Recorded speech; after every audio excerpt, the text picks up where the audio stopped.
Ladies and gentlemen, good evening, and thank you for joining Tarnation TV and the Flat Out Racing Network for broadcasting tonight, of course, at Rolling Thunder Gaming Season number 66. The Talladega Challenge always happens on Thursday night, so that just so happens.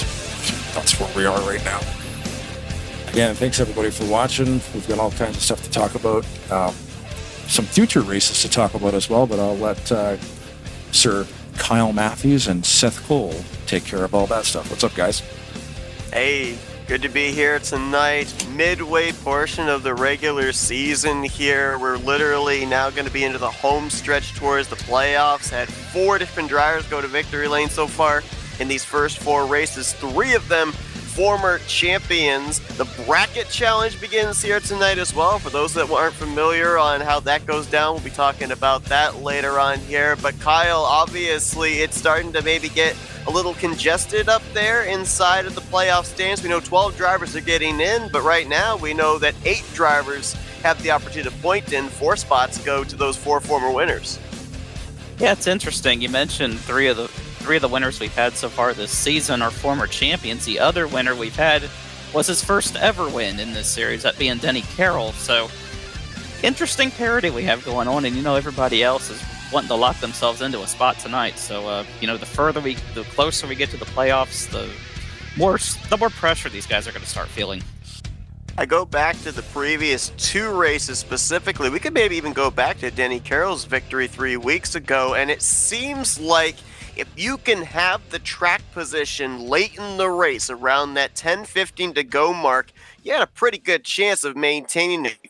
Grant Wesley was able to keep everyone at bay on the last race to go. Last week, it was Joe DeSpirito able to do the very same thing. So while we talk about positioning yourself on the last lap, we're kind of almost seeing a running trend now in the last couple of weeks of positioning yourself for the final restart. Yeah, that's where that's really the most important part of the race. If you can get up there, after that final restart, put yourself in a position, that's when you have the best chance of winning. We saw Joe DeSpirito perfect that last week. He didn't really lead a lot of laps until at the very end. So this goes to show you don't have to dominate a race in order to win. Of Course, coming in tonight as well. 4 races under our belts, 5 races still left to go until we determine the playoffs, but there's that regular season championship that's up for grabs. That pays out some valuable bonus points at regular season's end. Still a tight battle between Chuck McClure and Denny Carroll, only 3 points separation. You got Brian Schilling, Grant Wesley, Greg Palmer, they're about 22 to 27 points back, so a little bit of a gap from second back to third, but easily could see a driver from third back to around the 12th, 13th position mathematically with a victory here tonight, put themselves into the single-digit category for that regular season championship. Obviously, when we end up getting to the midway portion of any type of a season, doesn't matter if it's a 9 regular season race schedule like this, or if we look at maybe a full schedule, go about 13 races into a 26 race regular season, it's an opportunity for drivers and teams to kind of reflect back, kind of observe what's happened in the first 4 races and maybe figure out what do I need to keep the consistency going if the season's been going well, or figure out what do I need to change in terms of my strategy so that when my luck turns, if you haven't had the best first 4 races. Looking at a lot of drivers down outside of the top 15 in points, a couple that really jump out at me. Ulysses Sandoval, who was a 3-time winner last season, sitting currently in 19th. Jeremy Jeffries, the defending champion of this series from 1 season ago, currently sits 23rd. These are drivers that we're not used to seeing mired this far down in the standings based off of how consistent they've been 3-4 seasons ago.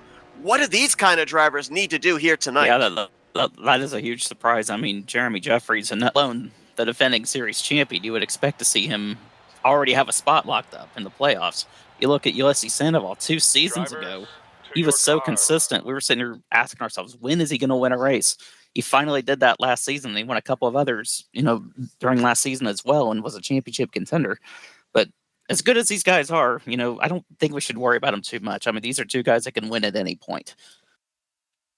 Sometimes it only takes that one race to be able to change the complete outlook of your season. Of course, for a number of those drivers that we talked about right there, and a number of others that are down currently outside of the top 20 in the point standings, if you win, that solves all your problems. Then all you have to worry about for the remainder of the regular season is maintain above the top 20 in the standings, and you lock yourself up a spot in the postseason. Drivers are gritting up here on pit road, getting ready for another 66 laps of racing at the fourth version of Talladega Super Speedway. It's going to be John Godfrey lining up on the pole position. How about the Tarnation TV car qualifying in second here tonight with the qualifying draw? So you will see an empty space on the outside of the front row. Bob Seminara, a driver that ended up unfortunately missing a start 2 weeks ago, did not have good luck last week, and he's another driver that finds himself outside of the top 20 in points coming into tonight. Makes up row number 2 with Robert Breedlove, Craig Hagley, and Brian Schilling, former champion in row 3. Row 4 with Jeff Crivello and Keith Bynum. Glenn Harris and Andrew Miller in the field here tonight, going to complete the top 10. Mike Mangialardi and Kelly Causey going to be back in row 12. Nice to see Coach in the field this evening. I have to check, but I believe this might be his first start on the season. We haven't seen that 00 out on the track here yet. You go back to row number 7, you find Bob Dixon and Mark Paglia. Row 8, Tim Nofsker and Billy Elliser. Row 9 with Randy Waugh, Luigi, and Grant Wesley, a former winner on the season. Josh Metallic and Doug Hulick are going to complete the top 20. In row 11, we find Bernie Mobbs and Jessica Loreley about halfway through the number of starts she's going to make this season. Row 12 finds Denny Carroll, who comes into this race second in points, former winner of the season. He's joined by Pat McCarsky, Ulysses Sandoval back in row 13 with Cy Jones. Milt Surratt back in row 14 with debuting Noah Wetzel in the number 70 car here tonight. Former champion Richard Martin will complete the top 30 in row 15 with Donnie Garrett. Last week's winner, Joe DeSpirito, starting deep in the field. 31st is where he'll roll off the grid alongside of Greg Lovell. Chuck McClure, who won the season opener, is going to be back in row 17 with Rodney Sullins. Row 18, going to find Terry Bombard and Garland Oaks. Row 19, Robert Spring, Jeffrey Elliott, and the rest of the field tonight, completing the 41 drivers that will take the green, include Bobby Farrell, Brian Rawson, and Cody Lamas. So it looks like 2 drivers going to be making their first start on the season here tonight in Coach Kelly Causey, and as we mentioned, Noah Wetzel in the 70 machine. Full field again here tonight. I believe that they had knockout qualifying this evening as well. Unfortunately, a few drivers had to be sent home. Another packed field, a lot of points on the table once again. Only 4 races in, so points are still close. You can easily jump multiple spots in the standings with a good run or plummet multiple spots with a bad performance. We'll have to see who's going to be on what side of the coin as halfway through the season, race number 5 of season 66 is green. it's like Breedlove actually beat Godfrey there to the line. Yeah, it was a pretty busy TeamSpeak channel. I mean, like you mentioned already, the possibility of knockout qualifying happens almost every week here. Very busy league. Been around for a long time, very popular, especially this series on Thursday night. Very popular, very competitive. Anytime you have people not be able to make the show because of that, it just goes to show you how tight it is. We hear just about every week when we talk to the driver that eventually is in victory lane, they say, man, these races, these wins are so hard to get because the competition level is so on par from the front to the rear of the field.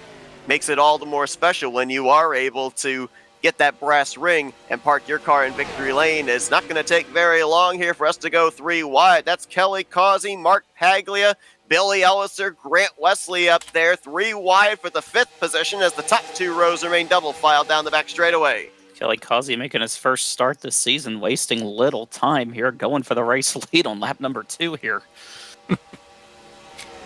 Does it surprise you, though?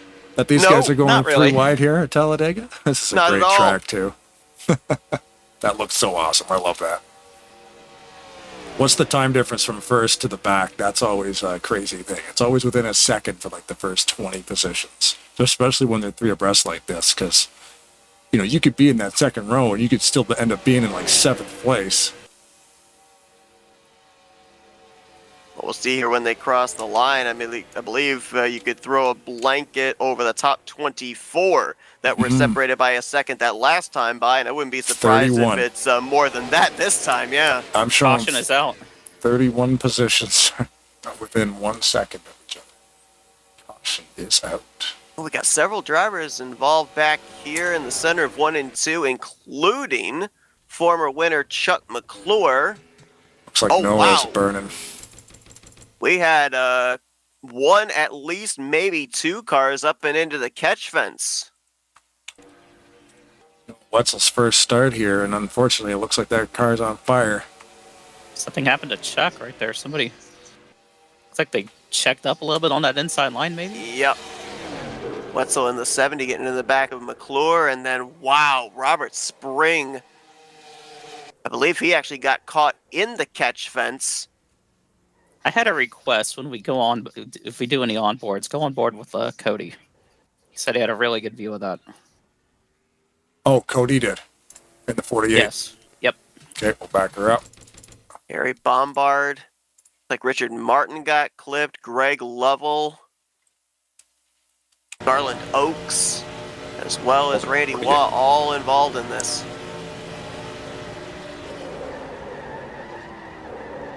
Well, this is wreck avoidance 101 right here. Wow.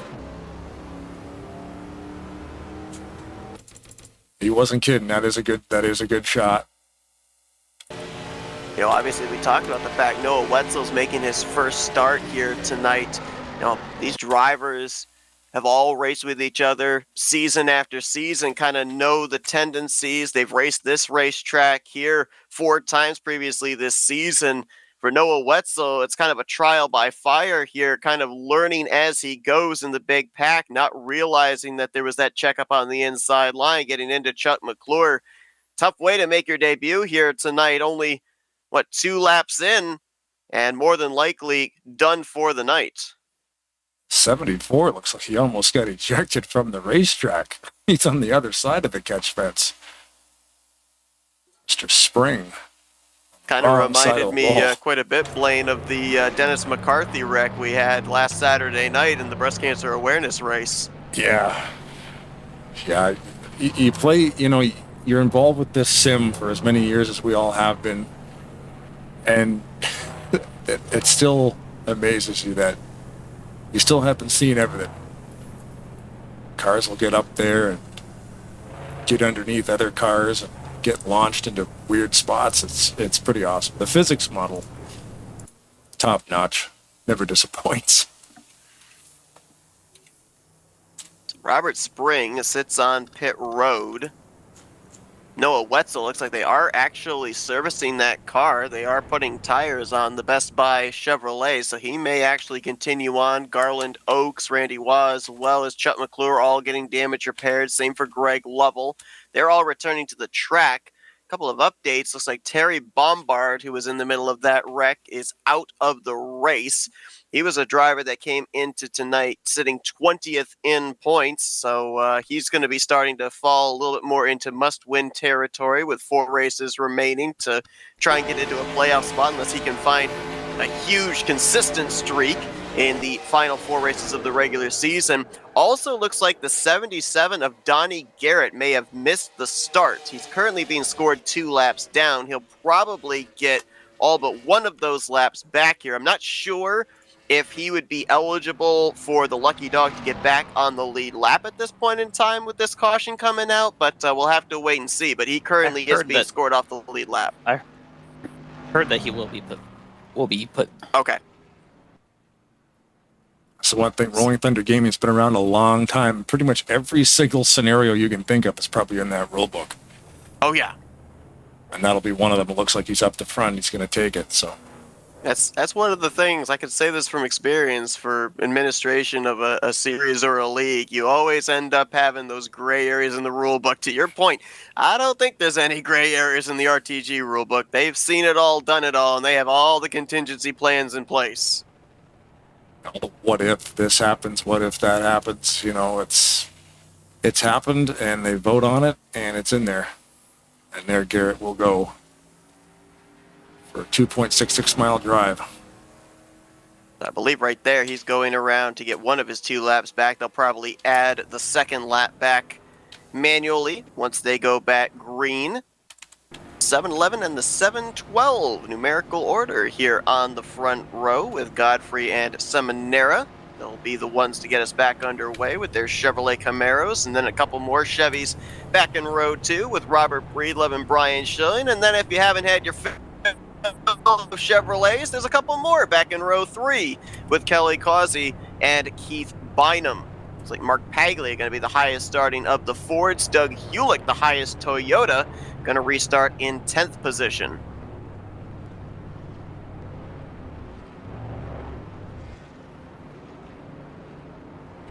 So surprisingly, we mentioned about the fact that Noah Wetzel, he's back out on the racetrack.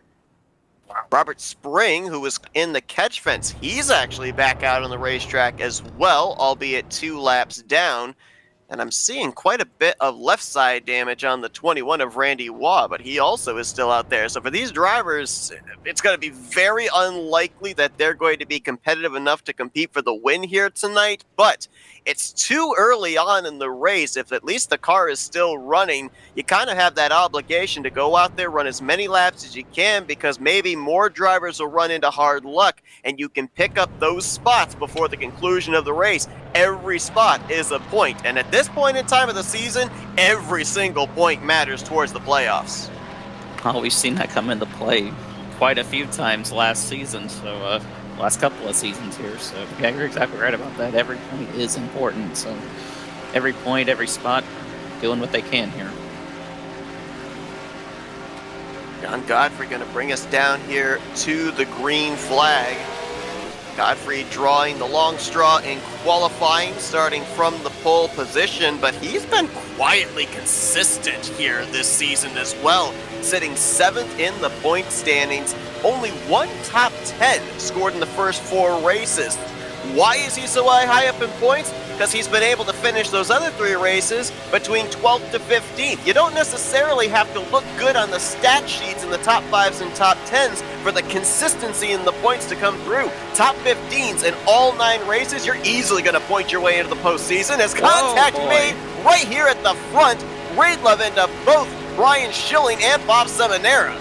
It's a great job. Both Schilling and Seminara did to hang on to their cars. That could have been a huge wreck at the very front of the field. Like Seminara's got nobody behind him here. Don't know if he wants to. Yeah, he had thoughts of going up to that outside, but not enough room. That stifled both his and Brian Schilling's momentum, moving them to that middle line. Now Seminara going to tuck down to the bottom behind Mike and Gilardi. Schilling still in the middle with help from Elliser. That's Keith Bynum heading that outside line in the 3rd lane with help from Doug Hewlick and Pat McCarskey. It's like Breedlove's going to go to the lead here. They've got a good run on that outside. Godfrey has no whole lot of help behind him. Now he has the 29 behind him, but Breedlove's clear to the lead. It's Kelly Causey right behind Breedlove. Bynum still got that momentum up 3rd line as well, as he's going to get 3 wide for 3rd. Now try and pull up alongside of Kelly Causey for 2nd place. We might actually be 3 wide for the lead with Breedlove, Causey, and Bynum this next time into 1. It's like Breedlove led the lap, but the 63's got a good run on that outside. Got a lot of cars up there.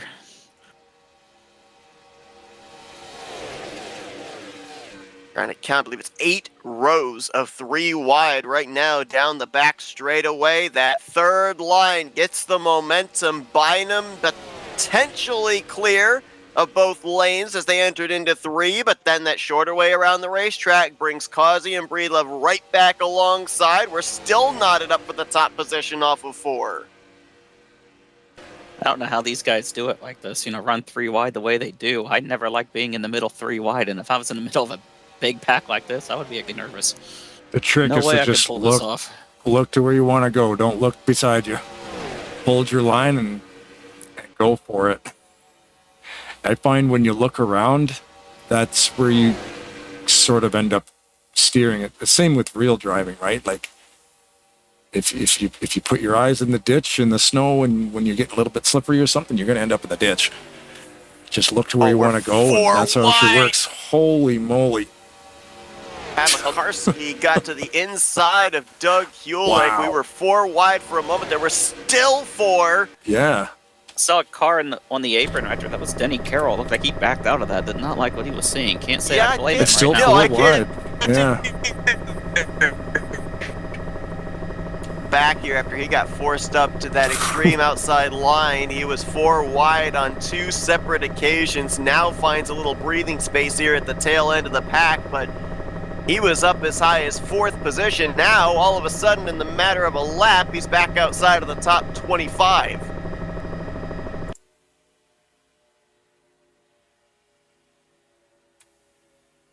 Looks like Kelly Causey has gone to the lead when all that was going on. It's like Paglia in second. Ulysses Sandoval, one of the guys we talked about during the pre-race, needing a good run, potentially a win tonight. Running in third. Now he goes to the inside line, trying to pick up more spots. Maybe he might take the lead here. Both Paglia and Sandoval right around each other in points. Paglia 18th, Sandoval 19th in the standings coming into this evening. Both drivers that have formerly taken part in the playoffs. Both formerly have had multi-time win seasons in their career here in the Talladega Challenge Series. Sandoval most recently last year. Paglia, I believe, was 3 or 4 seasons ago. As that inside line just does not look like it's got the momentum for the moment here for Sandoval. The move for second place. Now a couple corners later finds him back in 6th. There is the 70 of Noah Wetzel getting bypassed right up against the wall there as he realized they were 3 wide in formation in this lead group. So he will fall a lap down to the leaders. Currently would be in the free pass position, however. Good move, getting up out of everybody's way. Just ride the wall when you can. Wait until you're clear.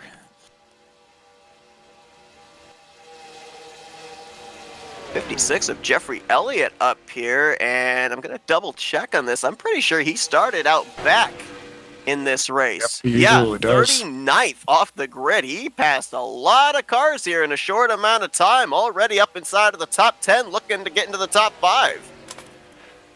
He's no stranger to Talladega, that's for sure. It's the beauty of restrictor plate racing. Doesn't matter where you start. You could start 39th and be in the top 5 in 3 laps. Got that Talladega Nights sponsorship there on his Chevrolet Camaro. Brand new season of the Shake and Bake series going to be starting up a week from this coming Saturday.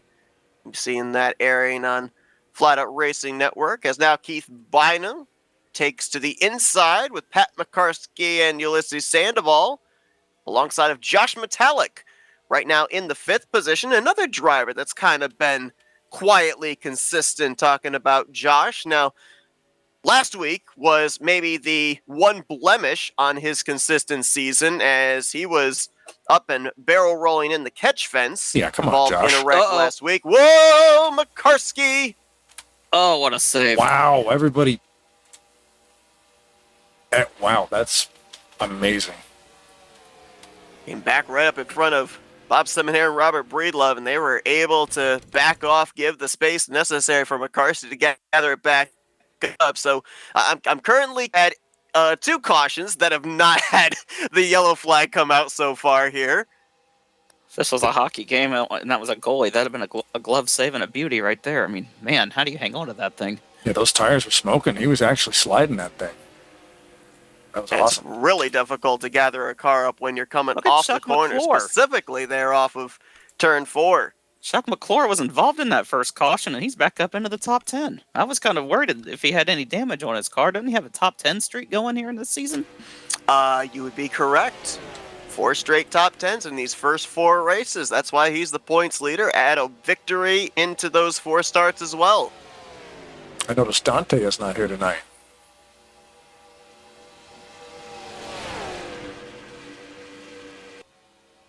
And Dante coming into this race 21st in the standings. Dante Don't see him, right? He's not here. He's pretty regular. I don't see him here tonight. Yeah, most of the past seasons he's kind of been on a part-time schedule. Oh, okay.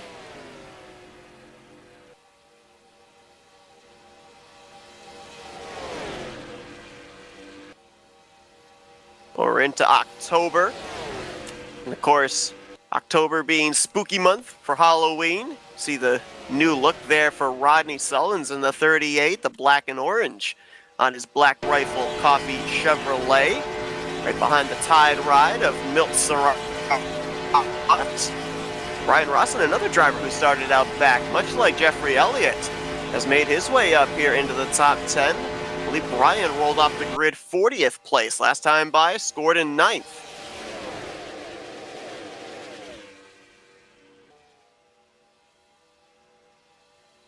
And now everybody has seemed to kind of settle themselves down. We had that 3 wide, 5, 6 rows deep. We're now double wide, pretty much through the field. A little bit of single file around the mid-pack there. Everybody just kind of getting into a groove. I think we've kind of gotten the early race jitters out, and now we're realizing, all right, the focus before was trying to gain track position. Now we got to start turning our mindset towards pit road. Do you think they got all that 4 wide racing out of their system? For now. Yeah. Elliott on that high side with Wesley pushing. Now, we did have a mixed bag of who came to pit road, who did not under that first caution back on lap 3.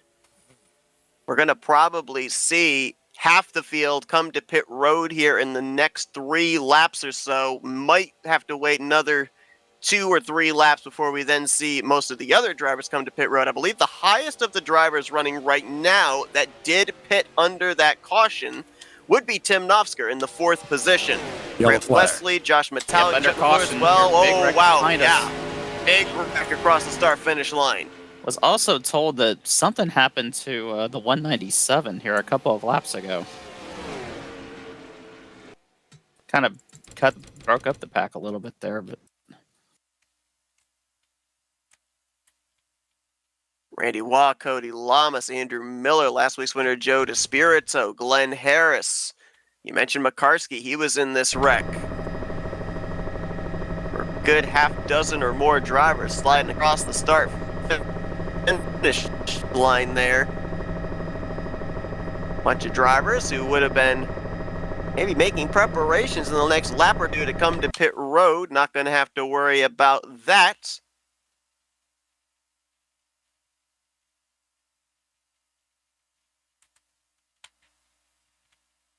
I'm almost wondering if the incident with the 197 might have been what we saw, his slide there off of turn 4 that broke the field up. And then what brings the caution out is actually Jeff Crivello kind of drifting up the track there in the trial while getting into Glenn Harris at McCarskey. And then other drivers trying to avoid getting into each other. Spirito and Randy Waugh got into each other. Cody Lamas goes around. There's also a follow-up wreck, I was just told, on the middle of turn 3, I think it was.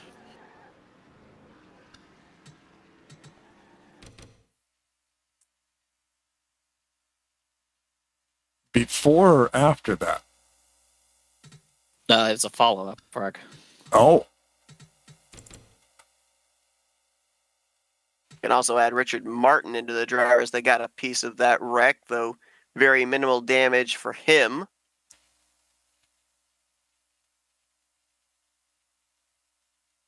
And trying to find that. Oh, it's like maybe. Oh, wow. Speaking of Richard Martin, he's that follow-up wreck actually over in turn 3. Everybody woeing up. I think waiting for the pace car to pick them up. The timing of that caution was quite interesting there. Oh, Martin. I don't know if he downshifted or what, but all of a sudden when he got back to the throttle, the car corrected up the banking and grip flipped. Oh, That is a weird. very odd looking wreck Oh there. my god, that is the strangest thing. This is not in slow motion, by the way. If anybody's wondering, hey Blaine, why do you have it in slow motion? I don't. That is literally the slowest rollover I've ever seen. I mean, I've seen drivers, I believe he's in the low gear. I believe he's in first gear. I've seen drivers, when they get back to the throttle going into a corner at a high banked speedway, or in this case, a super speedway, the tires will spin and it will correct the car up the racetrack, up the banking. I've never seen it end up having the counterweight where it then barrel rolls the car over. That's wild. Honestly, I think he got that contact with Noah Wetzel, but I think that might have saved his race because that car was going to barrel roll onto his roof. The contact from Wetzel actually stopped him, kept him only on his side, and brought him back on his wheels. That's true, yeah. It didn't do the complete. That's so funny, too, especially for a guy like Richard Martin, who's this isn't his first day. That's such an anomaly right there. And Martin, the last driver to win a championship here in the Talladega Challenge Series without winning a race in that championship season. And it looks like Tim Nofsker, gotta double check, I don't believe he's come to pit road yet.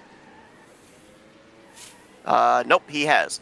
All right, so he, Wesley, Metallic. So these are drivers, just before that caution came out, that I was going to mention had come to pit road under the first yellow. The reason why they've been able to cycle out here to the front is because when they came down pit road, they took on less fuel. They didn't have to spend as long filling up the tank because they had topped off back under the first yellow. It gained them all this track position over everybody else that had to spend a little bit longer getting those 2 cans of fuel in. That's a good point, because he did pit the first time around, and then I'm thinking, why did he pit the second time around? But that makes sense, because he knew it would be a shorter stop. I think it was 2 weeks ago, Tim Nofsker did not make a start. The Bills were playing that night, and subsequently he comes into this race 33rd in points. Nofsker, multiple victories here in this series. As a matter of fact, I believe it was last season, I think he had multiple victories and was up in the of the playoffs. Trying to find victory lane here tonight. Looks like Clint Oaks is going to get the free pass here under this yellow, as well as Noah Wetzel. Garland will get back on the lead lap. Wetzel will get back to 1 lap down.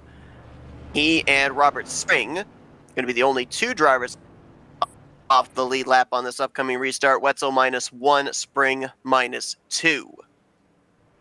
Is it just me, or is Nofsker and Wesley always running with one another? It just seems like every time we look up, we see the 088, the 88 is right behind him, or vice versa. Maybe it's the numbers. I don't know.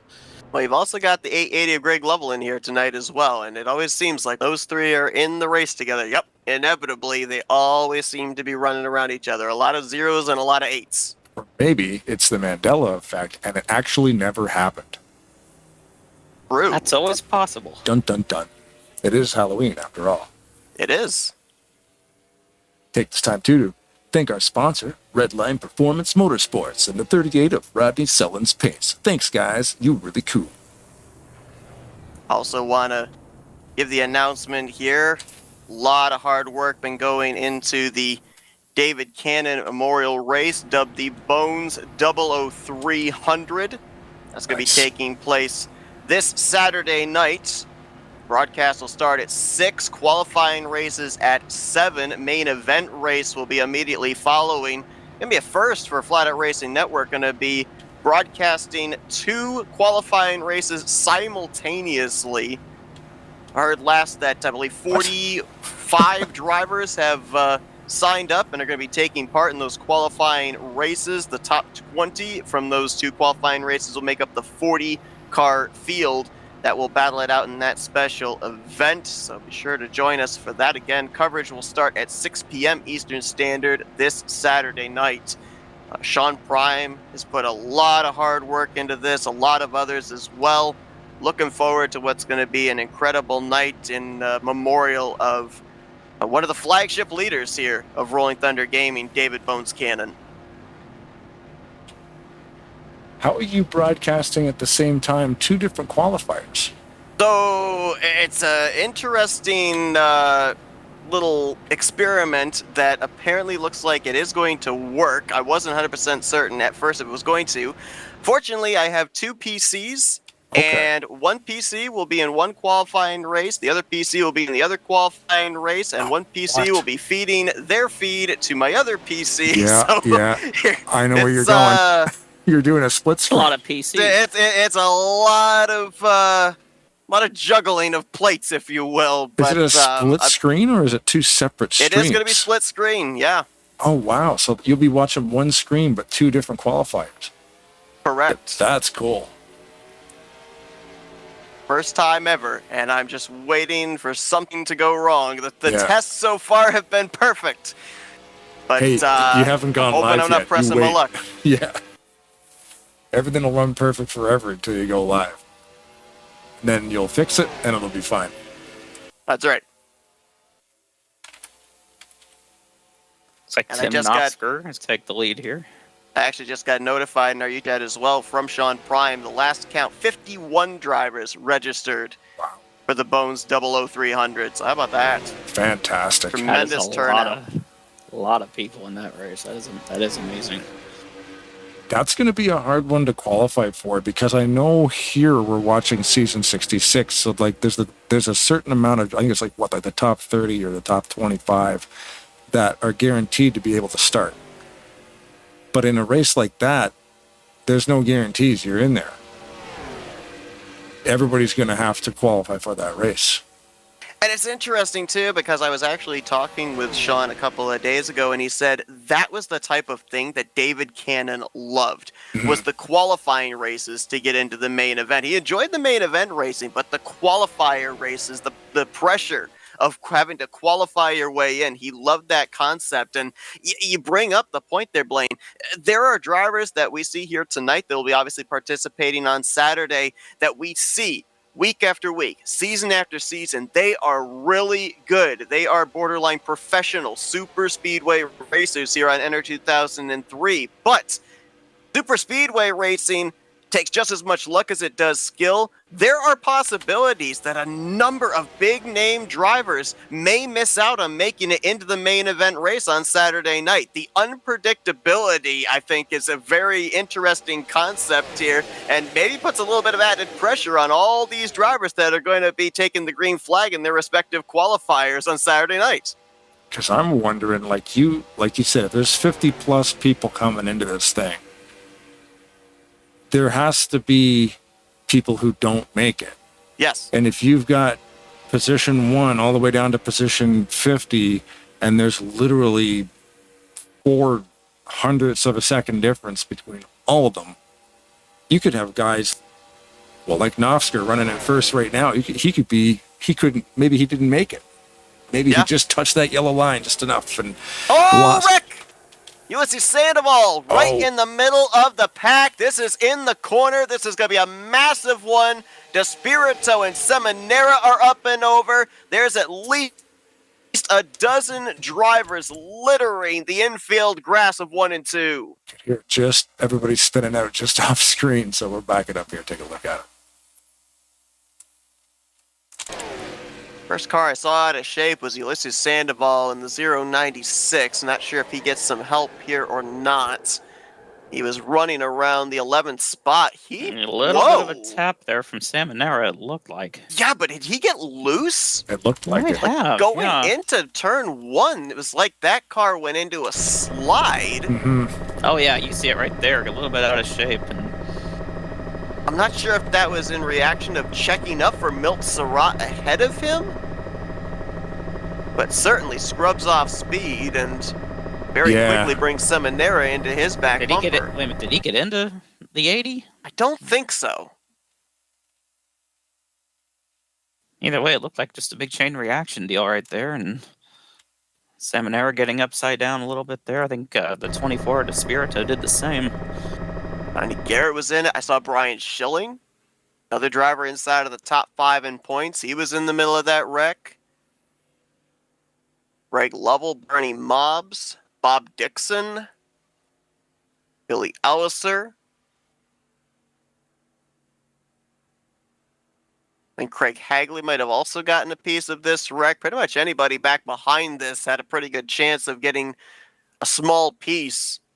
Very difficult to figure out where a car is going to slide when it's a wreck in the center of the corner.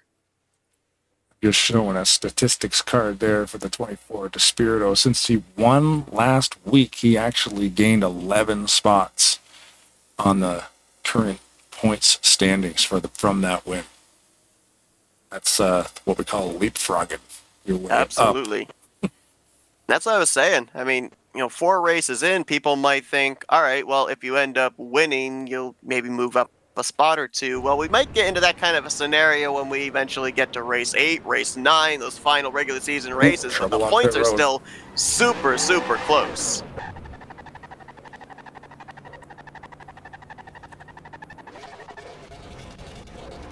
Looks like Grant Wesley's going to win the battle off of pit lane over Tim Nofsker.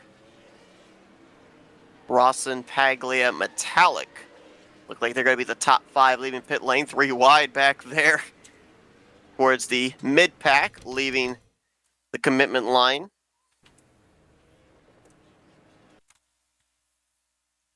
I don't think anybody rolled the dice and stayed out here at this point, with the exception of Robert Breedlove and Denny Carroll. Now, I don't know if they're planning on staying out the entirety of this caution period, if they're going to come down pit road here around the 1 to green. For most of the drivers that came down pit road here, we would have been past the window the drivers would have had to pit had we gone green from the start. Coming down pit road here and topping off the fuel tank doesn't necessarily put you in any type of window towards the end yet. We'd have to get more towards, I believe, lap 32, 33 to be able to be in a scenario like that.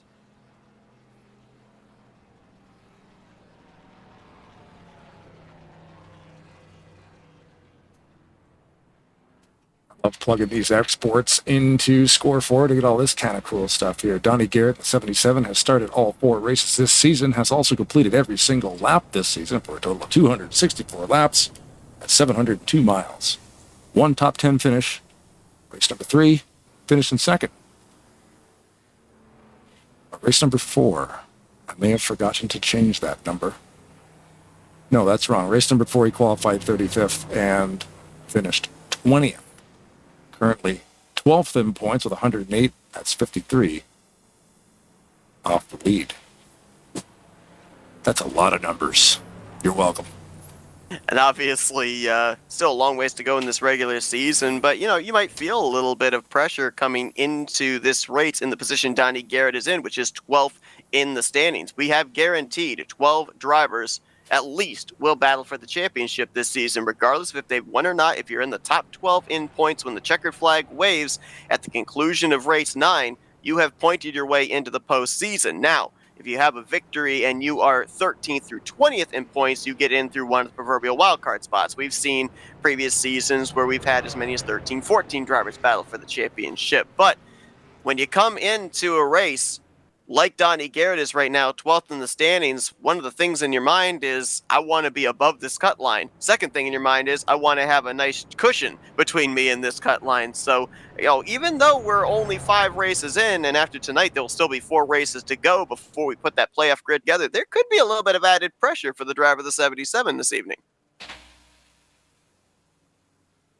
How exactly do the playoffs work? Is it like a knockout round? Oh, it looks like Noah's engine finally let go, yeah. Yeah, there was discussion about that. I'm not sure if he blew up or not, but that's been confirmed now as we see black smoke coming out of the back of that car.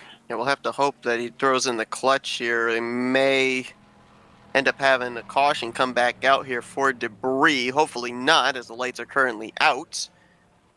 But back to your point there, your question, Blaine, it is indeed a knockout playoff system. The first 2 races, if we end up have the original 12, we would then, after 2 races, put it down to 8 remaining drivers. After 2 races, then we would be down to our final 4.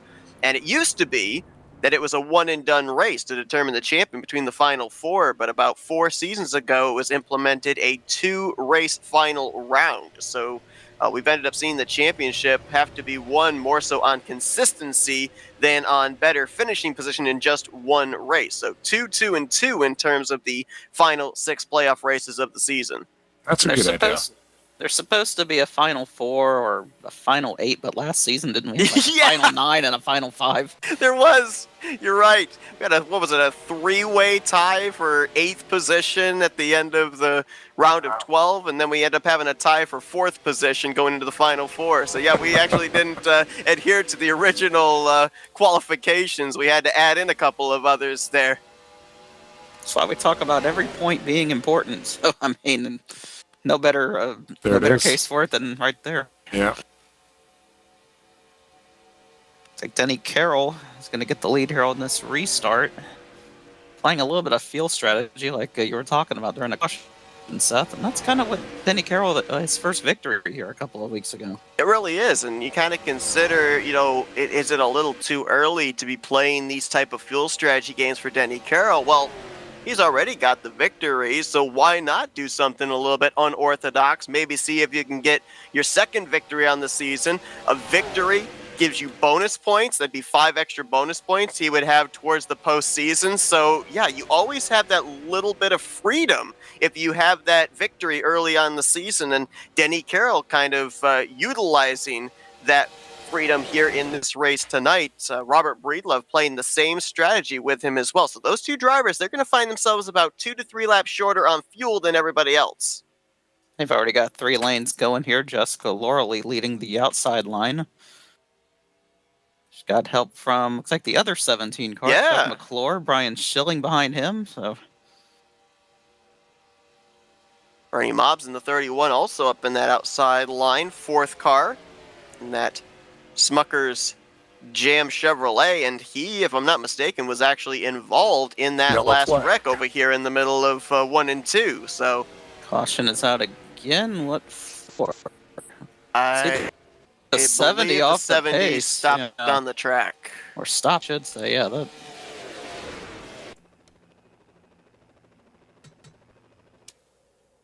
Surprised that car was still running. We saw that up in smoke. Yeah, it just comes to a full stop down here in the center of 3 and 4. And I believe that is what was out the caution. Now, I'm not certain if it was the caution coming out for the stopping or if it was a debris caution, but a yellow flag nonetheless. Sounds like the 70 was sold to pull off the racetrack when we went up in smoke, and he didn't do it. Yeah, he went the whole back straightaway there. He was all the way over in turn 3 before that car finally halted. Not sure why you'd stay out under that condition, but yeah, because that was under the yellow that happened. Yep. I thought he would have gone into the pits before the green flag. Well, even if you are on the back straightaway, we've seen wrecks on the back straightaway where a car spins down below the yellow line. It doesn't bring out a caution. I think that he blew up, correct me if I'm wrong, off the exit of turn 2. So he would have been able to go right down, maybe right down to the inside wall there in the back straightaway, retire the car out of the race. And I doubt that we would have ended up extending the yellow flag and wouldn't have had this caution here. Yeah. Right when the car almost comes to a stop is when the yellow lights come on. So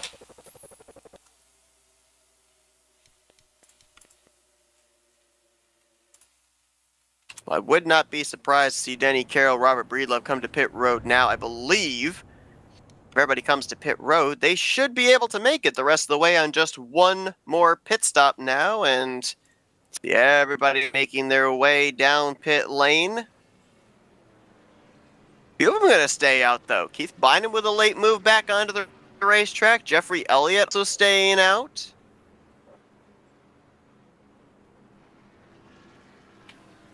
I believe right now, if my calculations are correct, drivers that stay out would find themselves about a lap and a half to 2 laps short. But maybe Bynum and Elliott are of the thought process that they could save a good portion of that here under these pacing laps and maybe catch some other timely yellows before everybody would have to make that final trip to pit road. Looks like two other cars stayed out with him there. The 712 of Bob Seminara, and I can't say what that car is in front of him. It's Greg Lovell in the 880. Okay.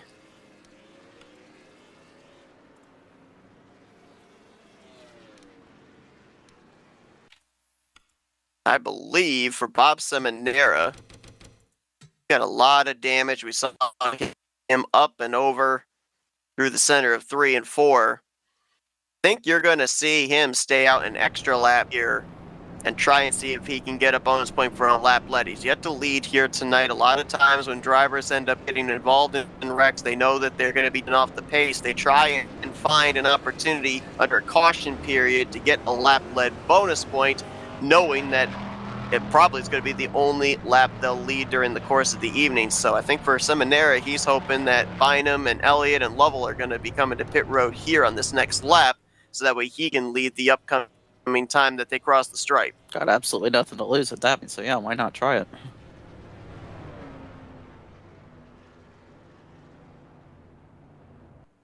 This caution was very timely for Robert Spring, as he's going to get the luck dog, and it will put him back on the lead lap.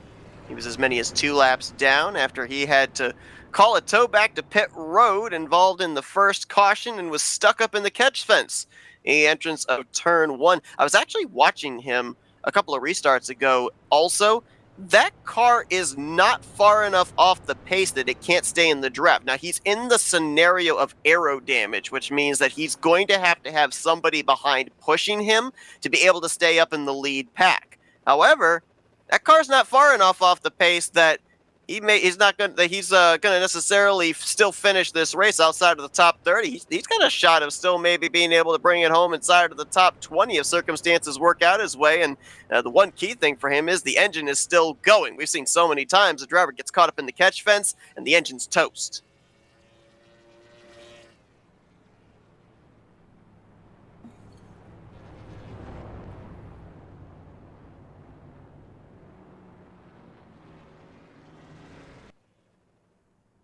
We'll be back here at Talladega next week on Tuesday. Tarnation TV, me, Blaine Donlin, and Rod Weston with the Maverick Cup Series. It's a whole bunch of Talladega going on now. That's where I know Noah Wetzel from. He races over there with Maverick. So I'm curious, he came out here, maybe get some Talladega practice before going back on the road with Maverick next week. They had an off week this week. They didn't race this Tuesday, but Talladega, we will be there. And then, of course, next Thursday, I'll be running the show, and Seth Cole and somebody will be doing, because it was supposed to be Norman. It was supposed to be Michael Norman tonight, was it not? Yeah, it was. He got called into work, and I was on standby, so yeah, glad to step in. And Powell got the hot tag. Yeah. Forgot to mention, too, we're running RTG version 4 here tonight, which features the widened pit lane. Thanks, John Godfrey. They're putting it to use, especially we've seen a few races this year, some pretty gnarly green flag stops, and they've definitely been using that wider pit road. So I think this version might catch on. It might find its way into other leagues. It definitely gives drivers a little bit more comfort when they're coming to pit road, because it used to be such a narrow entry to pit lane, and with different drivers having different braking zones, so many drivers utilizing the art of hot pitting, made things very, very congested coming onto pit lane. So now a little bit more spacious, a little bit more room to maneuver for these drivers, and who knows, we may end up seeing that wideness of pit road tested if we end up running green the rest of the way, because we will have to make one more pit stop, and maybe it'll take place under green. Are they trying to go the Pontiac route here? Wider is better? Yeah. Always interesting to see the reason for drivers retiring. Of course, Bombard, Wetzel, and Seminara have all retired from the race. It says Wetzel retired because of an engine ignition. I don't think it was an engine ignition, judging from all that smoke. No, I don't think so either. I think it was that crash that he was in, and he took about 12 great big wallops, and the motor just let go. Haven't used the word wallop in a while, so. I don't know if you've ever had this happen. I've only had it happen once for a reason for retirement, and that was fire. I've never seen it all but one time. Fire? Yep. I've never seen that. That was only one time I saw it happen. I even went back and watched the replay to try and see if there was like any indication of something that would look like a fire. Nothing like that. And it's like, I've never seen that reason for retirement before. Yeah, I've seen camshaft, wheel damage, like tire and fire. That's awesome. I don't even think I've ever seen that in an offline race for cause of a retirement. So in an online race, that's even more surprising. Yeah, I did not know that existed. Do you think an engine failure is rare and random? I guess a fire is even more rare because I've been playing this thing for 23 years or whatever it is, and I've never seen the word fire come up in that column. Jeffrey Elliott leading this thing. Yeah, we're getting dicey here. Jeffrey Elliott made a top-to-bottom move to get the lead. From bottom to top in front of Grant Wesley. There's a lot of moving parts and pieces just up here inside of the top 10. Drivers jockeying for position as we're double wide all the way back through the field.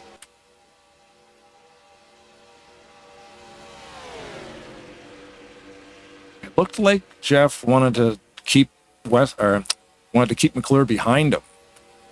McClure bailed on him twice, I think.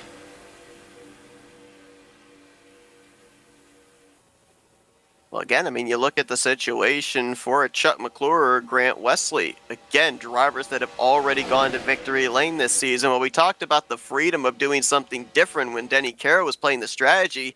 You've also got the freedom to be a little bit more aggressive. Make those gutsy, risky moves here, because if it works out, you may end up finding yourself back in victory lane and racking up some more bonus points, padding those stats for season 66. If it doesn't work out, well, you have the victory. You know you're still going playoff racing. The one thing I would say, though, that McClure and Wesley and Carroll, these former winners, do have to worry about is tonight, as we mentioned, is the first night of the bracket challenge. And so there is somebody in the field that you are racing, you are looking to finish ahead of to be able to advance in that tournament.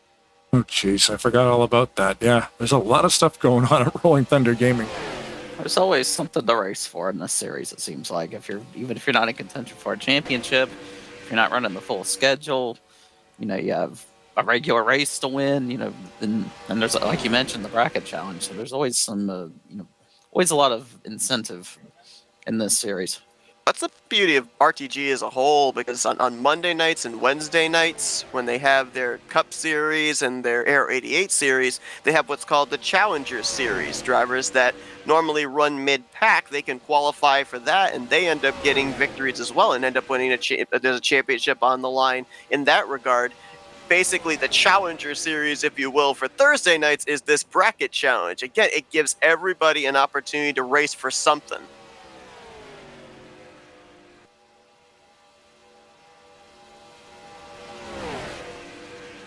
Yeah, like a guy like me, I could come out here and drive with these guys, probably never win the actual race, but there's all that other stuff in behind the scenes that you could be focusing on, which is a lot of fun. Something for everybody. So there are 32 drivers in the bracket challenge, and I won't go down all of them right now, but what I can state is with those drivers you listed out of the race there, Blaine, Terry Bombard, and Bob Seminara, not going to reach the conclusion. That means that in their respective matchups, Donnie Garrett will be moving on to the next round. He was against Seminara tonight. Mike Mangialardi will be moving on to the next round. He was against Terry Bombard in their first matchup. Oh, cool. Okay. Do they... Oh, no, they finish in front of them, even if they do end up getting into an accident. Right. So, yeah. So it's an automatic advancement for those two. Mangialardi currently running in 32nd. Back there behind Garland Oaks. And the interesting thing, too, is as well, in the case of Bombard and Seminara, they're not out of winning the championship. We have the winner side of the bracket. Those that get eliminated this week fall to the loser side of the bracket, which also happens simultaneously with the winner side. We end up eventually having a champion of the loser side of the bracket that takes on the champion of the winner side of the bracket in either one or two final races. And that's how we determine a champion. So even those that get eliminated during the course of the weeks, they still get a second chance the following week to advance and still take the championship.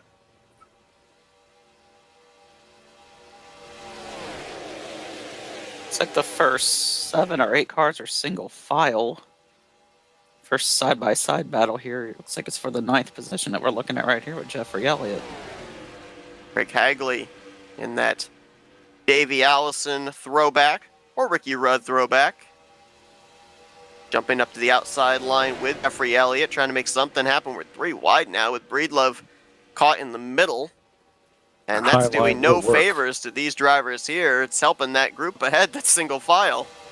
That high line here will work. This track is a 3-lane track, but we need 5 or 6 guys up there to make that line move. Nobody wants to do it. Kelly Causey working his way back forward after he was out in front for a portion of this race. Led 9 laps in the early going. Cody Lamas looking like he's getting a little brave here. Working his way up into the top 15. Behind Tim Nofsker, Jessica Loralee pushing him.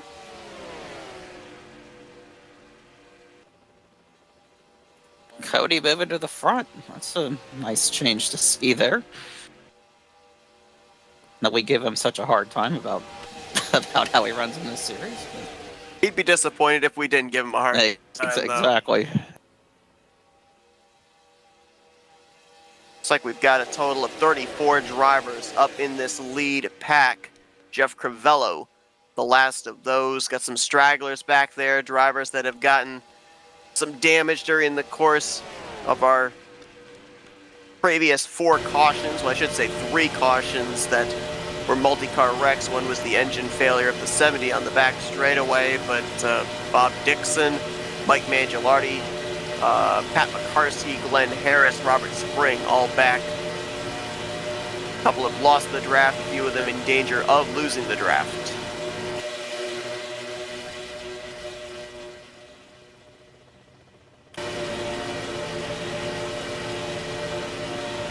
Look at some of these drivers up here that we've talked about that have had good starts to the season or are looking to get their season going. Brian Rawson currently in the 3rd spot.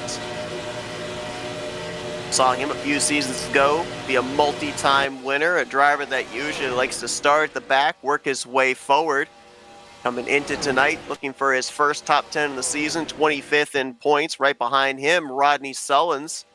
Rodney just outside the top 10 in points, 11th in the standings, 53 points back. And then Brian Schilling in that 4 car. I was kind of looking at when we went back green. We are right around on the number where these drivers can come to pit road and they would have to kind of decide, do I want to go with a 1.5 cans of fuel or 2 cans of fuel? We're like right on the number where they probably would have to come to pit road around 16 laps to go. Are you willing to run the risk of maybe being half a lap to a full lap short on gas, save that extra time on pit road, or do you go for absolute certain that you can make it the rest of the way, spend that extra time on pit road and fill it up with the 2 cans? Most of these teams right now, 7 to 8 laps projected, I was just told, so. That put us around lap 53 to 55 when they'd have to start thinking about it. Just went to the pits and spun out on pit road. Jeffrey Elliott's down there too. So Jeffrey Elliott stayed out under that last caution, didn't he? Yes, with Bynum. Fortunately for Spring, he went for a full spinorama out there, so that's not going to be good for track position, especially under green flag conditions. He had just gone a lap down right before coming down to pit road, I noticed, and guess that damage is too much for his car to keep up in the draft, as we have guys coming down pit road right now. This is interesting. This is a little bit earlier than projected. Drivers coming down pit road here right when the window opened, make it the rest of the way, including McClure, Schilling, Paglia, Loralee, Nofsker, Mangialardi. The only thing I could think is they're of the assumption that it's safer to come down pit road with a smaller amount of race cars now rather than when the entire horde decides to come down pit road Right. altogether later on. Because like you were saying, now we're in the point where if you come in and just get all the gas you can, you'll make it to the end. Yeah. So we could literally see 7, 8, 9, 10 different kind of pit strategies right now. There's another group coming in. As soon as that window opens up, everyone's taking advantage of it. Everybody locking them up here. Excellent pit shots. Wow, that's awesome. Man, Ulysses Sandoval kind of remind me of Tim Knopsker right down there against that inside wall. Knopsker does that a lot. I don't know how he makes it onto pit road safely, but he does. I'm always afraid somebody's gonna slam into it. Me too. That strategy. I mean, that wall's at an angle. If you hit it, you're shooting out into traffic.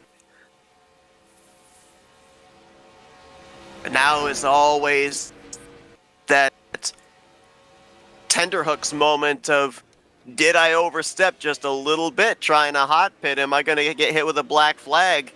Right now, things are trending green. If we end up not having a yellow come out from now to the finish and you get hit with a penalty, not going to be any opportunity for you to get all that track position back. Lamas goes around, entering the pits. Florida Panthers will lose the Stanley Cup next year, hopefully. He is not having a good time.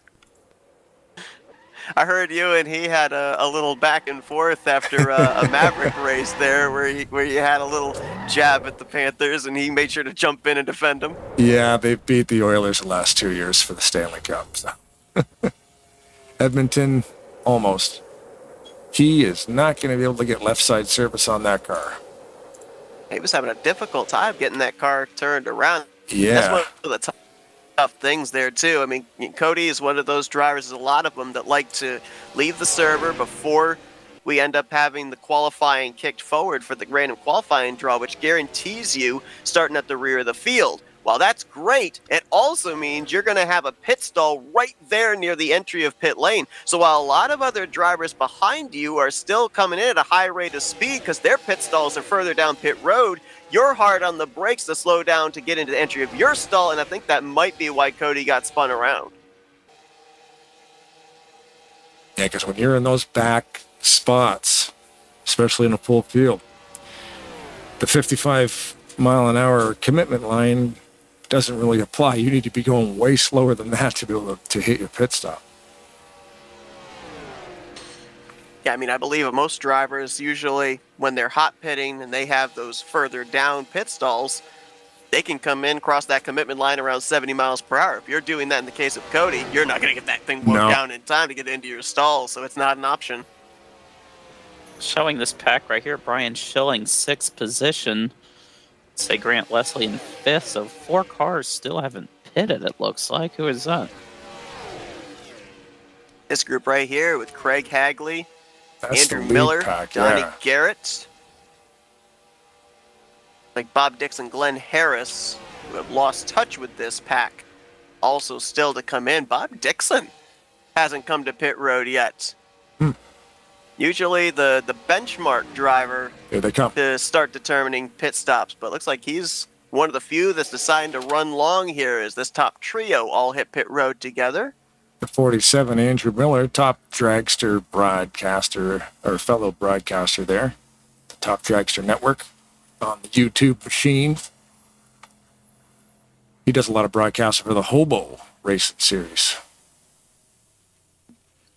Does indeed. I believe this is his first official start of the season. I believe he was here a previous night to race, but ended up getting eliminated in knockout qualifying, ended up getting a provisional. So these were your 1, 2, 3. Here comes that main pack. That main pack is doing something that, Kyle, I don't think we've seen for a while. They used to do this a lot. We talk about that middle line being the preferred lane, and we used to see in the past where there was enough space between those white hash marks for you to be able to race side by side, and both lanes could get the benefit of that momentum in the middle. They're doing that right now. Yeah, there's really doesn't look like there's really enough space for another lane to to open right now as close as they're racing. Of course, this is a much smaller pack thanks to this green flag pit stops, too. But it is starting to form back up, I'm noticing.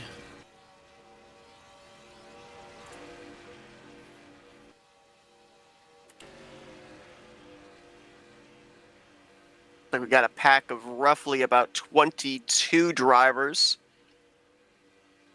in this lead group.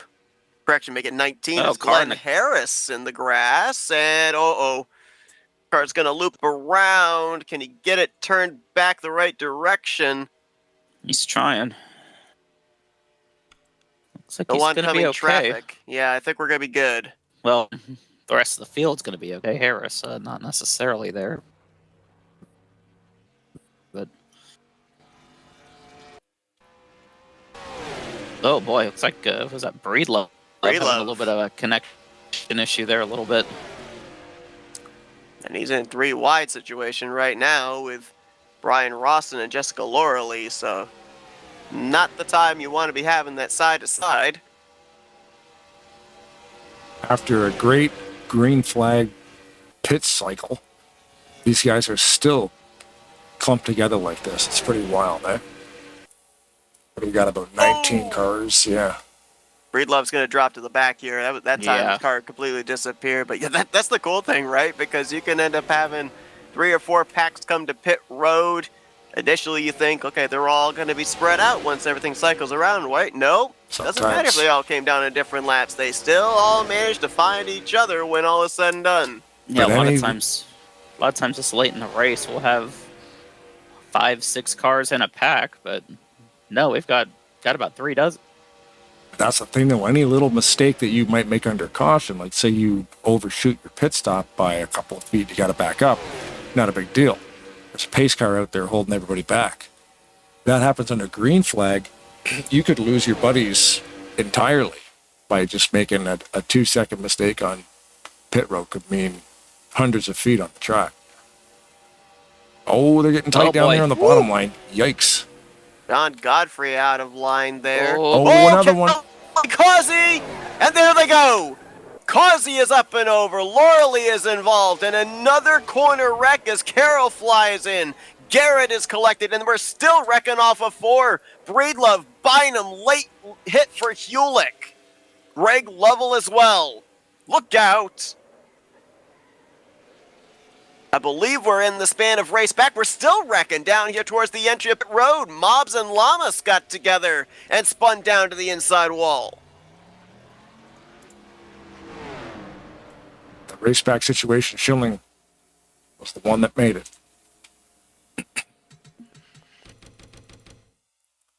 And remember, we said the trend the last couple of weeks has been who can be that control car on the last restart of the night. This could be a good sign if you're the driver of that Kodak Film Chevrolet and Brian Schilling.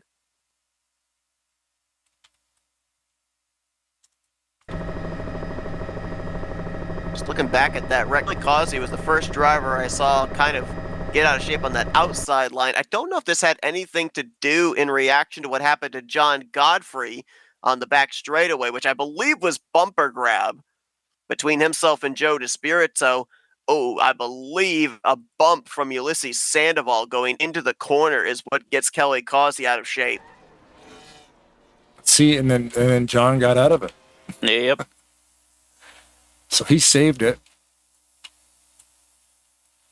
Oh, wow. Causey and Garrett's cars actually morphed together. I saw that. Yeah, they hooked together at the front wheels.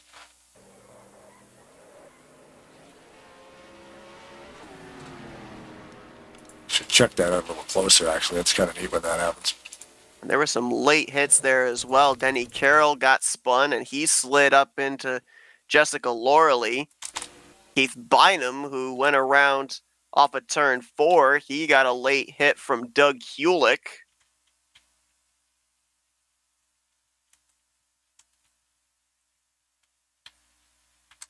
Just to put it into perspective, Kelly Causey was running up inside of the top 10 when that incident started. Pat McCarsky and Denny Carroll, who were involved in this wreck, they were the tail end cars of this lead pack. So that just shows you just how far back the contact went of drivers involved in this.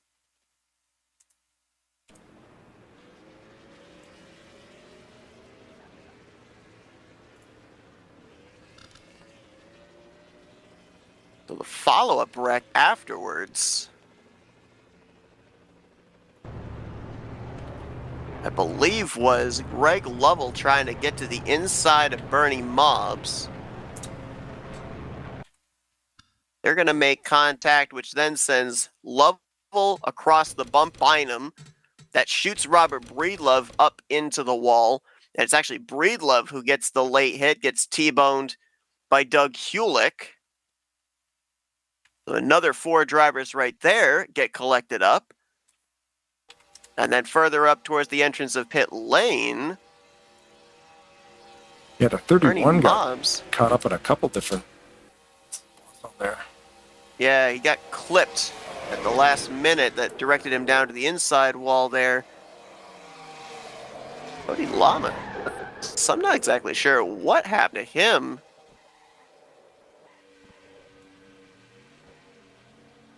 He got onto the brakes, and it just spun him around. I think he brushes the wall off. No, he doesn't brush the wall before. He avoids Lovell, avoids Bynum, and then just slams on the brakes there. I think maybe in reaction to seeing Bernie Mobbs coming back up the track, and it just snaps the car around. So I thought those two had made contact with each other. Turns out that actually wasn't the case.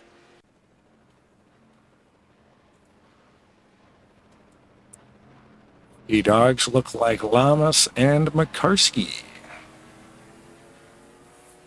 We'll put them both back on the lead laps. We'll have 34, make that 33 drivers on the lead lap as Jeffrey Elliott has retired out of the race. He will join Crivello, Seminara, Wetzel, and Bombard behind the wall. And it's going to be a 6-lap shootout to decide it here tonight. It's not the first time, probably not going to be the last time this season. We've ended up having ourselves a single-lap shootout. However, the last 2 races when we've had that, we have finished the race under green. They've been back to the white. Let's see if they're able to do it again here this evening. The 56 retired, but I'm not seeing why.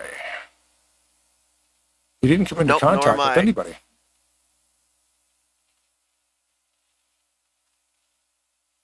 Not sure. Yeah, he just Was he involved in that wreck?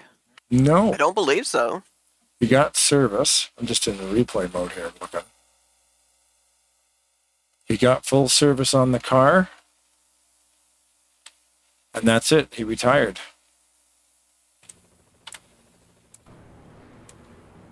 Maybe the pizza guy showed up. He's like, oh, darn. I ordered that pizza.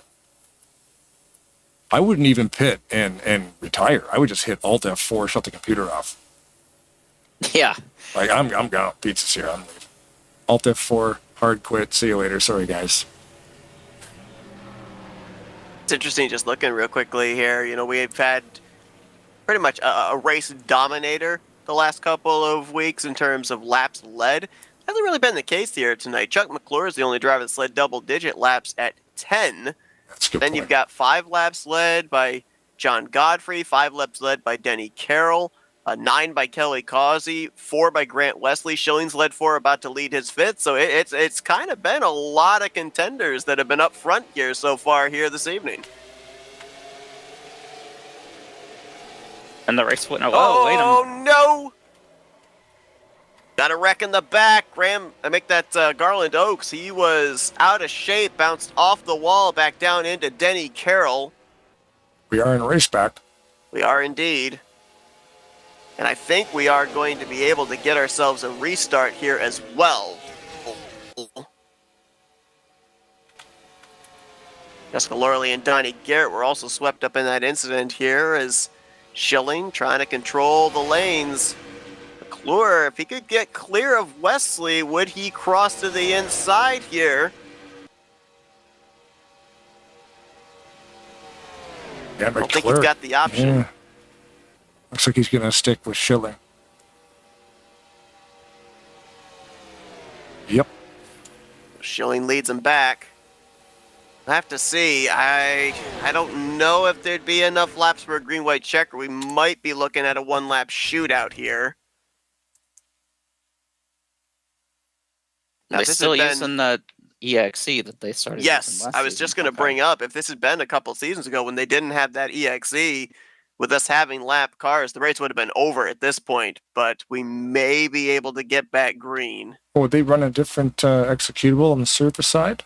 Yes, so they implemented this last season, this new EXE that allows them to be able to shorten or extend caution periods at will, and it's made a lot of these caution periods shorter, and especially near the end of the race has given us an opportunity to be able to finish a number of these races under green flag.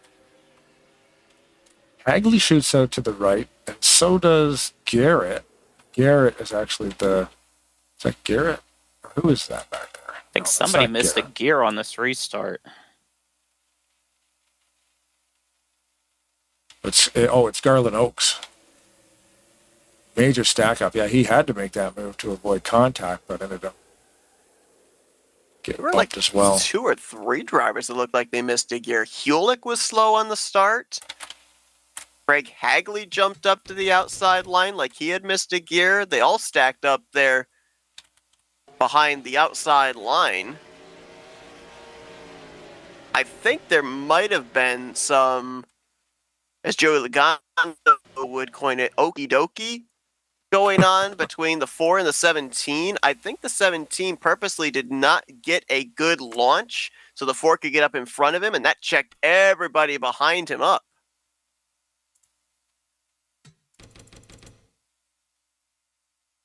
Either that or everybody was anticipating the timing of the green flag. We've seen that during the course of this season as well. Whatever it was an ugly-looking restart. And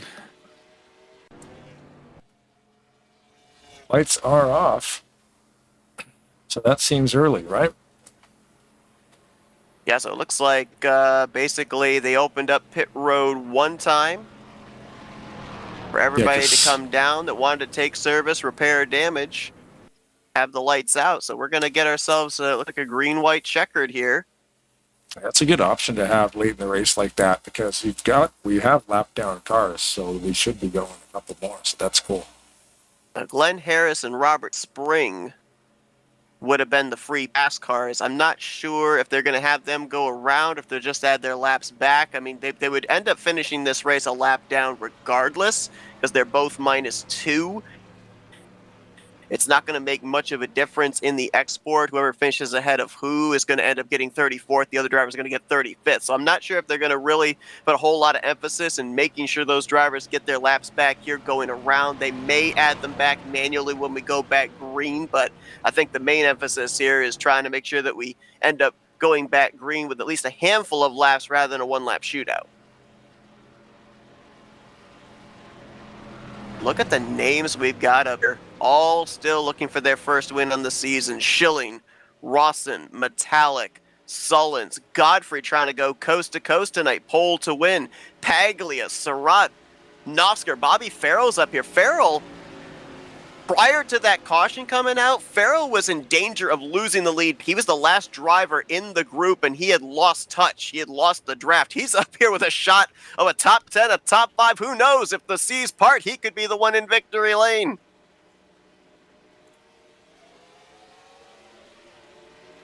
boy, Schilling got quite a shot there from the 6 car. Really took off on that restart.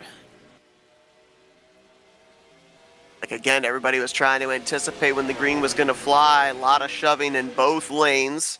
Could be too good of a restart. Maybe. Next flag would end the race. Well, checkered flag ends the race, but race back, it's fun. Ooh, look at this. Grant Wesley going to jump up to the outside line there. Got help. Metallic, Godfrey, Paglia. They're a bit more organized on that outside than they are on the bottom. See Schilling and McClure hooked up together, but Wesley with a lot of momentum this time. But Schilling slamming the door. Schilling slammed the door Well, so hard he Schilling thought he was going to get hit. I think he moved out of the chipped way. to the outside with no help. Man. Wesley now the leader, 2 laps to go. 2 former winners on the season, leading the 2 respective lines. Ooh, contact mid-pack. Milt Surratt up the track. May have brushed the wall, but hangs on to it. Still green at this point. They're very disorganized from about 11th place on back. They got to start getting themselves lined up here if they're going to try and make a charge at the top 10.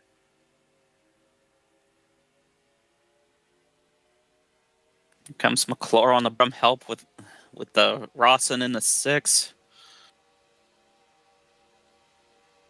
It's only about 11-12 cars in this lead group. I don't know if forming a third line is a viable option. Don't know if you can generate enough energy, and if you can, who's going to be that first driver to step out? White flag in the air, 1 lap to go. McClure, Wesley both looking for their second wins in the season. Wreck up into the wall goes Godfrey and Sullins, but we're still racing back. Metallic just lost his pushers. Look at that And now bottom Grant line. Wesley has lost the help as well. Only Metallic there to aid him. McClure is going to get pushed clear for the lead. Rawson clear into second. Paglia trying to get clear for third. Can Rawson try and make a move here on There he McClure? goes. He's Look going to at go to the top. Gonna try it again, or can he? I don't think so. Don't think he's got enough momentum. And he's too far ahead. Oh, here we go. Late move here, but not enough time. Paglia jumped up. Rawson couldn't get McClure. McClure is going to pull a 2 for the first multi-time winner of season 66. And he was also in that very first. Yes, he was. We've seen him do that before, too. McClure came into this race as the overall points leader. He will extend that points lead as the driver that came into tonight's race second, 3 points back. Denny Carroll going to finish way back in the running order, 32nd place. So McClure is going to have quite a bit of breathing space here going into next week's race as we now enter into the home stretch of the regular season. Brian Rawson pulling up alongside there. Brian Rawson out.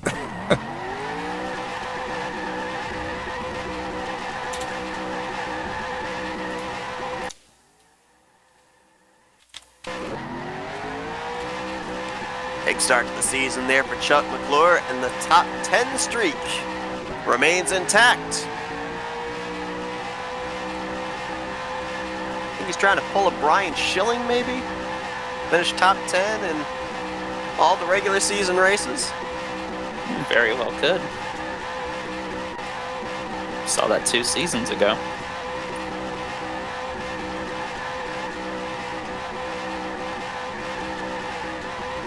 McClure came into this race already locked into the postseason, winning the first race of season 66.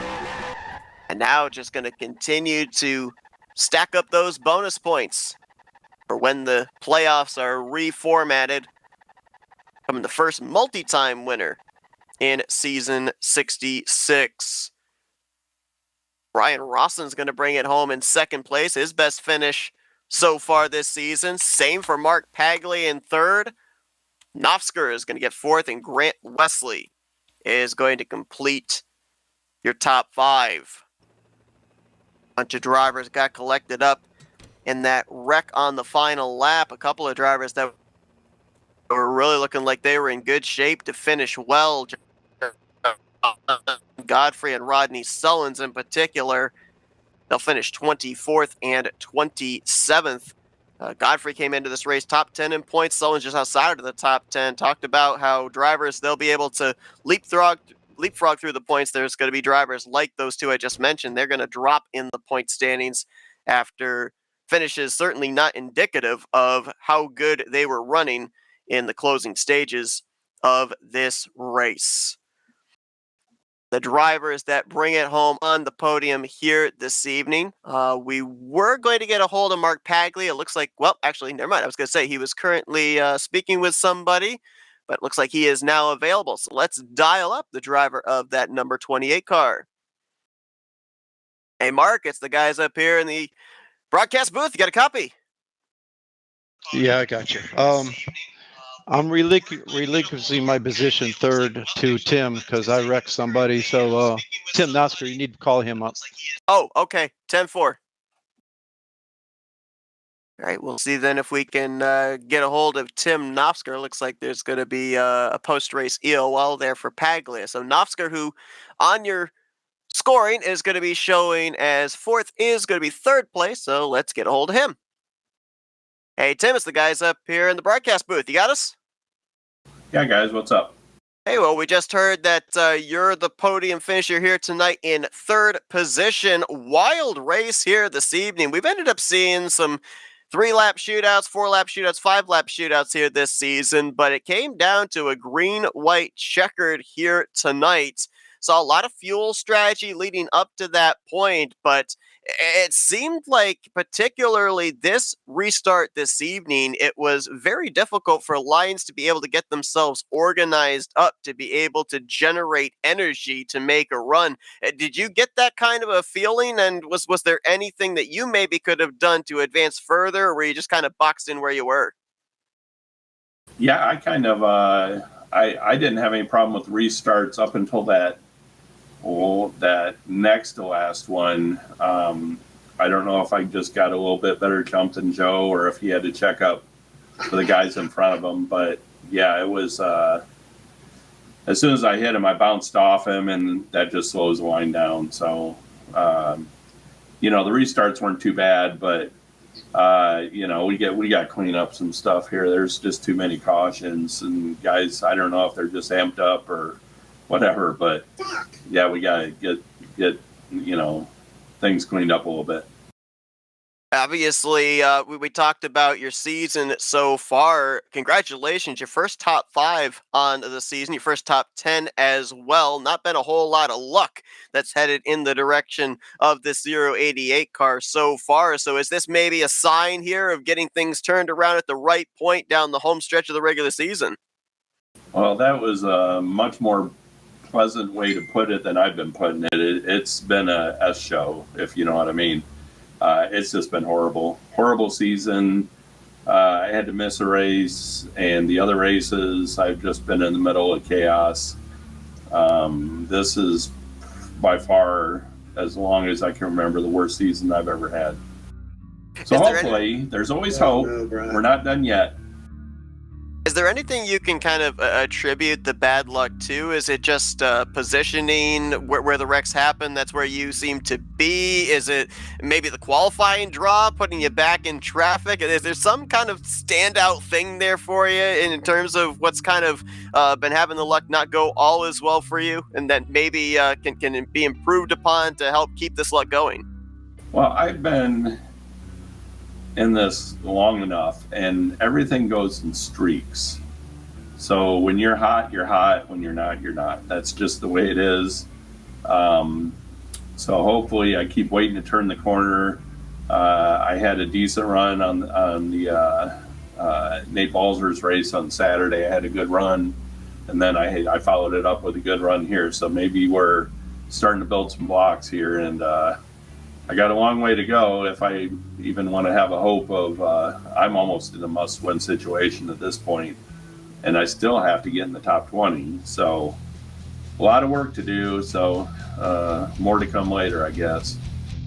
Well, hey, might be turning the corner at the right time, and we documented the points are still really close here, even after 4 races in the books coming into tonight. So third place performance certainly going to leapfrog you through the point stands. We'll have to wait and see exactly what your positioning is heading into next week. But congratulations on getting the season turned around here tonight, finishing up in the top 3. Before we let you go, Tim, floor is yours for thank you, sponsors, and shout-outs. Yeah, I'd like to thank my drafting buddies, Chuck, Brian, and Mark, Josh, Rodney. They do a great job on Thursday night. I want to thank Sean Prime more so now than ever for everything he's been doing to organize the race that's coming up Saturday. I'm not going to be able to attend Saturday's race, and I just it crushes my soul that I'm not going to make that race. But it's a tribute to Bones. Hopefully, I love that guy like a brother, and so hopefully everybody shows up, has a good time, and it's a fitting tribute to Bones. But I do want to thank Sean for all the extra effort he's putting in. He's got juggling a lot of things with home life, and so I really appreciate everything he's doing. And hopefully, I won't see you guys Saturday, but hopefully it's a great show. Well, Tim, congratulations on the great run here tonight. P3 at Talladega, again, as stated. Hopefully this is a sign of good things to come. We see you keep the consistency going here down the home stretch of the regular season. Maybe find that victory you're looking for and make an appearance once again in the postseason. All right. I appreciate you guys, too. Thank you for all you do. That's Tim Knopfsker, third place here tonight in race number 5. Let's see if we can get a hold of Brian Rawson, who brings it home with his best finish of the season in second. 41st. Hey, Brian, too. It's the guys up here in the booth. You got a copy? 10-4. Yeah, as Blaine just said, from 41st position, almost picking up the victory. We've seen you do that before. I remember a few seasons ago, we saw you go to victory lane multiple times. Here tonight, your best finish on the season, almost able to get that checkered flag. What little more do you need? Because we saw you try that move there coming out of turn 4. Did you just not have someone close enough for a drafting partner there? Yeah, I just needed a couple more cars behind me, but you know what? It's almost worst to first, man, but I'll take it, It's nice to have a good run. Yeah, we were just talking moments ago with Tim Knopfsker, and he said this has just been a horrible season, has not been able to find the luck, and we look at where you were positioned in points coming tonight here as well in 25th. I mean, it's got to be a bit of a relief, right, to be bringing it home at least up inside of the top 5 after what's been going on these first 4 races. And do you maybe get a sense that this is the turnaround race, that now the luck is going to change and you're maybe going to be able to find that consistency? Yeah, it's with all the cautions, it's kind of been a roll the dice where you're going to finish. And, just because you run up front don't mean you're going to finish there. So, yeah, hopefully this is a good sign for things to come. Obviously, we've ended up seeing 4 drivers go to victory lane here in these first 5 races. There's been a lot of parity through the field here as well. You talk about the multiple cautions that took place here tonight. How does that, for a driver like yourself that we normally see kind of forfeit a good qualifying effort, start at the back of the pack just about every week, how does that kind of vary up the strategy? Like, do you have a game plan when the green flag drops of where you'd like to be at a certain point, and how do those cautions affect that?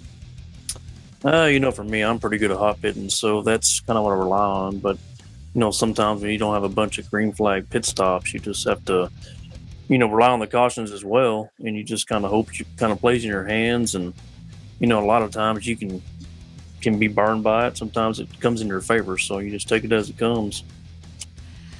Well, Brian, a great run for you here tonight. Your first top 10, first top 5 scored on the season. It's still early on as well. There's still 4 races left to go. Points are still close, so definitely can make a charge up there for a playoff position. Still, the mathematics show that as a possibility. So congratulations on taking a step in the right direction here tonight. Hopefully we see this continue into next week. Before we let you go, give it the opportunity here for some thank you sponsors and shout outs. Hey, I definitely want to thank RTG. You set that for him with the broadcast, and definitely want to thank all my teammates at RPM Motorsports. Everybody that races, man, it's a good time. And want to throw a shout out for Rodney Solins for all the paint and all the work he does for that, and all the admins, Josh and Tim. It's a great time, man, and appreciate everybody, all their help they give out to this. Brian Rawson started rear of the field, finishes up at the front of the field, second place here tonight at Talladega. Congratulations once again. Best of luck that maybe this consistency continues on into next week. 10-4, y'all take care, man. Ryan Rawson, second place here this evening as Chevrolets occupy 2 of the top 3 positions. The other Chevrolet, it's parked in victory lane. Let's dial up the 2-time winner, Chuck McClure. Hey, Chuck, it's the guys up here in the broadcast booth. You got a copy? Hey, guys. Hey, welcome back to Victory Lane. 5 races in, 2 Victory Lane visits, 2 checkered flags, and some valuable bonus points racked up there as well towards the postseason. But man, a dogfight there at the end. We were talking about how these last couple of races have trended towards the driver. That's the control car on the final restart, ends up being able to usually hold everybody off. You actually had to be on the offense here. Were able to block that run on the outside line, able to get to the race lead and then hold them off. But with having that victory in your hip pocket, how easy did it make it for you to be a little bit more aggressive here tonight? Oh, it makes a huge difference. I had nothing to lose. I mean, I just wanted to keep my top 10 streak going, but had a lot of help, I can tell you that. I love we were talking about that top 10 streak, and usually you think there's other priorities for a driver, but I love how you guys surprise us with these other priorities. Obviously, that top 10 streak, advancing in the bracket challenge as well, coming in as the number 1 seed. So congratulations on that. Talk to me about tonight in terms of what you had to do for the entirety of the race, because Kyle pointed out you win this race, but the evening did not start out well. You got clipped in that first wreck over in 1 and 2. So talk about the comeback of working your way back through the field, getting that track position and being there at the end. Yeah, I thought, well, that's it. My streak's over. I'm done. Just ride around, collect points, but no damage. I held the brake, so I think that helps these cars not get damaged. And mostly all night I just passed cars. I didn't want to be behind some people, other people I didn't want behind me, and you have your people you'd rather run around, and luckily I got with them and just kind of rode after that. So you talked about that top 10 streak still intact, obviously a second victory, but how about the regular season championship here with 4 races to go? Where does that kind of rank on the priority list? Because you're going to gain some ground on Denny Carroll, you're going to gain some ground on Schilling, some ground on Grant Wesley. The only driver that was within striking distance tonight was Carroll, and he finished towards the tail end of the pack, so you're going to have quite a bit of breathing space with that points lead going into next week. Yeah, it's just that's on the list for sure, is to try to be the regular season champ. That's extra points in the chase. But no pressure now. I mean, I think I'm in the chase. Just no worries, no pressure. Just try to help other people that I think deserve to win. Well, no worries, no pressure. You had that victory coming into tonight. You leave with a second one here, becoming the first multi-time winner on the season. So maybe even more opportunity to be aggressive here if the opportunity provides itself, and maybe find yourself with maybe 3 victories by the time we get to the postseason. Chuck, congratulations on the win here tonight. Second victory on the season, absolutely solidifying yourself a spot in this season's playoffs. We'll let you get back to your celebrating here in just a minute, but first we're going to turn the mic over to you for some Victory Lane. Thank you, sponsors, and shout-outs. Well, I appreciate Rodney painting a beautiful car first off, and all the admins here, including Rodney, who is one. Without them, we don't get to have fun and watch ourselves on TV. You guys for broadcasting, everybody at where I work on Marshall County Schools, and everyone that helped push me tonight. I had a lot of help, and I'll not forget that. A great run here tonight. Second victory of season 66 for Chuck McClure, as he parks that gentleman Jack Daniels Chevrolet in victory lane here tonight at Talladega. Congratulations on a job well done, becoming the first multi-time winner on the season, and best of luck here with 4 races left to go until the postseason begins. Appreciate it, guys. Look forward to watching it on TV. Chuck McClure, the winner here tonight, won the season opener, follows it up with a victory here this evening. It was looking like it was going to trend towards 9 races and 9 different race winners, but we're only midway through the season, and Chuck McClure is making a pretty good case for himself to take the regular season championship. Well, 5 races in, 5 top 10s, 2 victories. Yeah, absolutely. He's basically throwing it out there. Like, yeah, this is at least the regular season, this is his to win. You know, we talk about a lot of drivers here that came into this race with consistency, hit some hard luck here tonight. Drivers that had hit hard luck previously, finding the consistency here tonight with some good runs. We talked with Novsker, we talked with Ross, and they said, man, it just feels good to bring the car home in one piece inside of the top 5. A lot of drivers have had difficulty finding their footing. McClure has not. What do you think the secret formula has got to be for him? Because I remember there was a time when there was a whole running joke that I think it was Novsker had the golden horseshoe, and then he passed it on to Schilling, who passed it on to Grant Wesley. Maybe Chuck McClure's stolen it and has it in his car for this season. It sure looks like it, the way the way this season is going for him so far. Just kind of like we heard from I think an officer said earlier, like, when you're hot, you're hot. So that McClure definitely has some momentum going at us for sure. Definitely does. Well, it's going to be interesting to see with the fallout of this race what the point standings look like going into next week. We're officially halfway through the season. We are now in the home stretch. 4 more races left to go before we determine those that will be battling in the playoffs for the championship. If McClure wasn't already locked in coming in tonight, he has absolutely solidified his spot in the postseason with his second victory in season 66. Will we see another multi-time winner next week, or will a new name emerge in victory lane to lock themselves up a spot to battle for the championship? We'll have to wait and find out. Thank you all for tuning into our coverage here tonight of season 66 of the Rolling Thunder Gaming Talladega Challenge Series. Again, a reminder, tune in this Saturday. Coverage will start at 6 p.m. Eastern Standard Time on the Flat Out Racing Network, where you'll see a number of these drivers and several more. 51 drivers are currently listed to take part in trying to qualify for the David Bones Cannon 00300 Tribute Memorial Race. Cannot wait